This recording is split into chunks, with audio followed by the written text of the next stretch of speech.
దుర్గాదేవి ఉద్భవం ఒక cosmic energy రహస్యం. దుర్గాదేవి అంటే కేవలం ఒక దేవత మాత్రమే కాదు, అది విశ్వాన్నంతటినీ నడిపించే ఒక అనంతమైన శక్తి. పురాణాలలో మనం చూసే మహిషాసుర మర్దినీ కథ వెనక సైన్స్కు కూడా అందని కొన్ని రహస్యాలున్నాయి.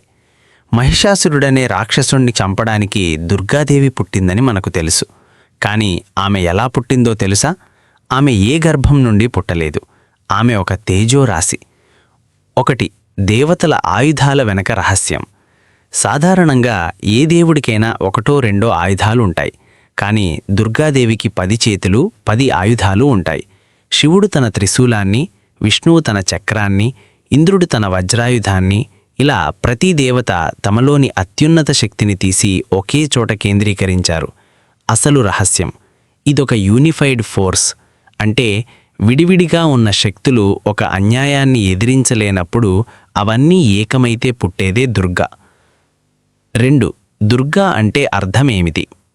సంస్కృతంలో దుర్గా అంటే దాటలేనటువంటి కోట అని అర్థం. అంటే తనను నమ్మిన భక్తుడి చుట్టూ ఆమె ఒక అదృశ్యమైన రక్షణ కవచంలా ఉంటుంది. ఆమెను ఎవరూ ఓడించలేరు.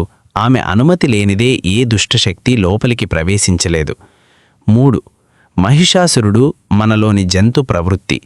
మహిషాసురుడంటే ఎక్కడో అడవుల్లో ఉండే రాక్షసుడు కాదు. మహిష అంటే ఇనుము. అది మొండితనానికి, మందకొడితనానికి ప్రతీక. మనలో ఉండే బద్ధకం, క్రోధం, అహంకారం అనే రాక్షసుల్లో సంహరించడమే దుర్గాదేవి చేసే అసలైన యుద్ధం.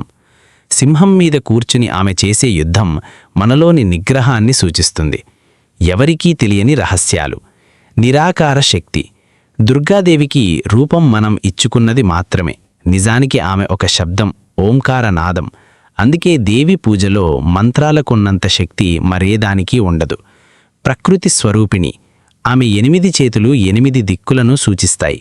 అంటే ఈ విశ్వంలో ఏ మూల ఏ చిన్న చలనం జరిగినా అది ఆమె కనుసన్నల్లోనే జరుగుతుంది. కాళరాత్రి రహస్యం. యుద్ధం తీవ్రరూపం దాల్చినప్పుడు దుర్గాదేవి నుదుటి నుండి కాళికాదేవి ఉద్భవిస్తుంది. అంటే శాంతంగా ఉండే ప్రకృతి హద్దులు దాడితే వినాశనకారిగా మారుతుందని చెప్పే హెచ్చరిక ఇది. దుర్గాదేవి శక్తి అంటే కేవలం రాక్షసులను చంపడం కాదు, మనలో ఉన్న భయాన్ని పోగొట్టి మనల్ని మనం గెలుచుకునేలా చేయడం. ఆమె శక్తి అనంతం, ఆమె కరుణ అపారం. ఈ వీడియో నచ్చితే లైక్ చేసి ఇలాంటి మరిన్ని అద్భుతమైన పురాణ కథల కోసం మన ఛానల్ని సబ్స్క్రైబ్ చేసుకోండి. ధన్యవాదాలు.